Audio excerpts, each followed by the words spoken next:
मंजूर पश्तीन और उनके दोस्तों की पुरम जद्दोजहद को सलाम पेश करती हूँ और उनकी जो स्ट्रगल है हकूक़ के लिए, इंसाफ के लिए, एजेंसियों के हाथों उठाए जाने वाले और मार के फेंक दिए जाने वाले लोगों के लिए जो उन्होंने आवाज़ उठाई और उनके लिए जो तकलीफ़ें बर्दाश्त की, वो अमल काबिल सताइश है।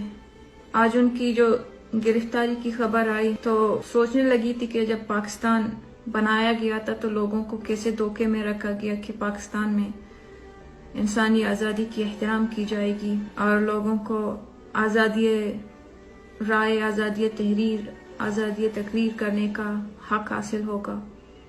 लेकिन 70 सालों से हम देख रहे हैं कि पाकिस्तान अपने आइन के कैसे एक नफी मुल्क है।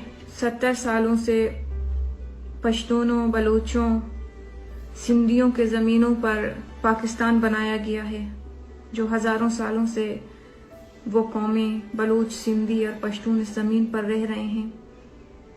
उनके ज़मीन पर पाकिस्तान बनाया गया और उन्हीं के ज़मीन पर जो खूनी तारीख रकम की गई है वो भी दुनिया के सामने है कि किस तरह हमारी नस्ल कुशी की जा रही, किस तरह हमारे लोगों को हकूक़ की बात करने पर उठाया जा रहा है और उसके बाद उनकी लाशें फेंक दी जा रही हैं। और उसके बाद मंजूर पश्तीन जैसे लोग जो पुरम स्ट्रगल करते हैं उनकी रिहाई के लिए, तो उसके और उसके दोस्तों के साथ क्या सलूक हो रहा है, ये सब कुछ हमारे सामने है। और हम भी वाकिफ़ हैं कि जो लोग हक की बात करते हैं, नाइंसाफियों के खिलाफ उठकर बोलने की हिम्मत करते हैं, उनके साथ वजह गुलाम मोहम्मद वाली सलूक होती है कि उनको उठाकर उनकी फिर लाश किसी वीराने में फेंक दी जाती है। जाहिद बलूच जो स्टूडेंट ऑर्गेनाइजेशन से वाबस्ता थे, जाकिर बलूच, डॉक्टर दी मोहम्मद जो एक पॉलिटिकल पुरअमन पार्टी के रुकन थे, क्या कसूर था उन लोगों का जो सालों से वो गायब किए जा चुके हैं, उनके बारे में कोई खबर नहीं मिलती। और बलूचिस्तान में हज़ारों की तादाद में ऐसे नौजवानों को उठाकर गायब किया गया है और कुछ लोगों की लाशें इज्तिमाई कब्रों से बरामद हुई हैं, कुछ लोगों की लाशें वीरानों से बरामद हुई हैं और दूसरे जो अभी तक सालों से गायब हैं, उनकी फैमिलीज, उनके लोगों को पता नहीं कि उनके साथ क्या हो चुका होगा अब तक। इसी तरह पश्तूनों को, इसी तरह सिंधियों को भी उठा के मारा जा रहा है। 70 सालों से ये मुल्क पाकिस्तान जो कहलाता है हमें यकीन दिला रहा है कि ये मुल्क हमारे लिए नहीं है, ये मुल्क बलूचों, पश्तूनों और सिंधियों के लिए नहीं है, ये मुल्क किसी आम पंजाबी के लिए भी नहीं है। ये मुल्क उन जर्नलों का है, आर्मी के और जो इंटेलिजेंस में होते हैं उनका है। यही लोग पैसे कमाते हैं इस मुल्क के लिए और इंसानी हकूक़ की पामालियाँ करते रहते हैं, जंगी जराइम में मुलव्वस होते हैं और उसके बाद रिटायर हो जाते हैं तो वो अपनी फैमिलीज, अपने बीवी बच्चों को वेस्टर्न कंट्रीज़ में शिफ्ट करते हैं और उनकी ज़िंदगियाँ बनाते हैं। लेकिन बलूचिस्तान में लोगों को, औरतों को, नौजवानों को सिंध में, पश्तून इलाकों में उठा के गायब किया जाता है। इवन औरतों को, इवन बच्चों को नहीं छोड़ा जाता। और पाकिस्तानी जो अवाम है वो भी इस पर नहीं बोलती, पाकिस्तान की जो अदालतें हैं वो भी इस पर नहीं बोलती, सिविल सोसाइटी के जो लोग हैं, ह्यूमन राइट्स से जो वाबस्ता लोग हैं वो भी इन बच्चों, नौजवानों और औरतों के अगवा पर आर्मी और इंटेलिजेंस इदारों के खिलाफ नहीं बोलते। और हम जो बलूच हैं, जो सिंधी हैं, जो पश्तून हैं, 70 सालों में हमें ये यकीन हो चला है कि ये मुल्क हमारा नहीं है। और ह्यूमन राइट्स के जो इदारे हैं उन्होंने भी चुप साध ली है ऐसी नाइंसाफियों पर, वो भी नहीं बोलते। आज हम देखते हैं कि न्यूकाहान में किस तरह रियासती ये एहलकार हमारे शहदा की कब्रों को तोड़ रहे हैं ताकि जिन लोगों ने हमारे सरजमीन के लिए कुर्बानियां दी हैं उनकी निशानियां भी मिटा दें, ताकि हमारे आने वाले नस्लों को उनके बारे में कुछ पता ना चले। اور نیوکاہان میں لوگوں کو وہاں سے نکل کے جانے کی دھمکیاں دی جا رہی ہیں، وہاں سے اس آبادی کو ہٹانے کی کوشش کی جا رہی ہے جو 90s میں جلاوطنی کے بعد سے وہاں پہ آ کے آباد ہوئے تھے، کیونکہ ان کے پاس کوئی دوسرا چارہ نہیں تھا. ان کے علاقوں کو تباہ کیا گیا تھا فوجی آپریشنز کے ذریعے، تو ان لوگوں کو اپنے آبائی علاقوں میں وہ لوٹ کے واپس نہیں جا سکتے تھے، اس لیے وہ نیوکاہان آ کے آباد ہو گئے تھے. اور اپنی مدد آپ کے تحت، نہ وہاں کوئی اسکول ہے سرکاری، نہ وہاں پہ بجلی جاتی ہے، نہ کوئی سرکاری ہاسپٹل ہوتی ہے وہاں پہ، وہ اپنی مدد آپ کے تحت بغیر کسی انسانی سہولت کے وہاں پہ رہ رہے ہیں.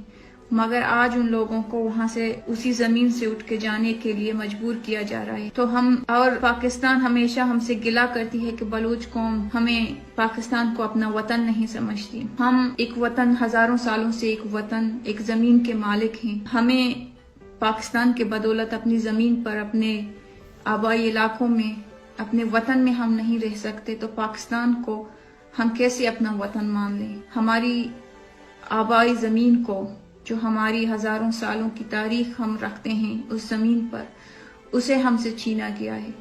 اور پوری کی پوری دنیا اس ظلم پر خاموش ہے. ہمیں خود ہی اس ظلم کے خلاف اکٹھے ہو کے کچھ کرنا ہوگا. تمام جو مظلوم اقوام ہیں جن کی زمینوں پر پاکستان نے قبضہ کیا ہوا ہے 70 سالوں سے اور ان کو مار رہے ہیں، ہمیں خود اٹھ کر اس کے خلاف کچھ کرنا ہوگا.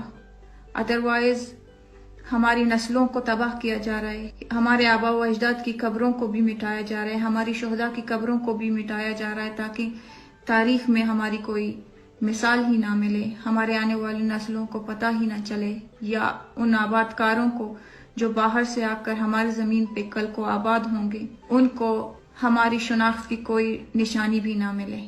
ہم بحیثیت بلوچ صرف اتنا کہہ سکتے ہیں کہ ہم منظور پشتین اور ان کے دوستوں کے ساتھ ہیں اس کٹھن وقت میں، اس تکلیف دہ وقت میں. ہم ان کے درد کو سمجھتے ہیں کیونکہ ہم سالوں سے اسی درد سے گزر رہے ہیں.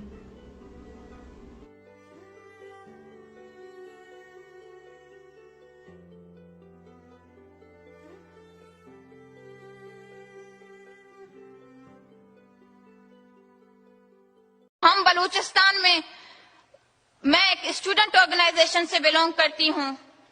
میرے کتنے ساتھی، میرے اسٹوڈنٹس، دوست کتنے، میں نے ان کی لاشیں پاکستانی انہی دہشت گرد اور شدت پسند آرمی کے مجھے لوٹائی ہیں. ان کے چہرے بھی دیکھنے پہچاننے کے لائق نہیں تھے. ان پہ تیزاب پھینک دی گئی، ان کی لاشوں پہ ان کو ڈریل کیا گیا. تو اور وہی آرمی آج کینیڈا میں اسائلم لے کر فیسلٹائز کی جا رہی ہے ان کو کینیڈین حکومت کی جانب سے. جو آرمی ہمارے گھر میں گھس کر ہمیں مار رہی ہے، ہمارے عورتوں کے ساتھ ریپ کر رہی ہے، ہمارے بچوں کو اٹھا رہی ہے، اس آرمی کو وہ یہاں پہ پناہ دے رہے ہیں، سہولتیں دے رہے ہیں تاکہ وہ اور قابل ہو جائیں ہمیں مارنے کے. جو آرمی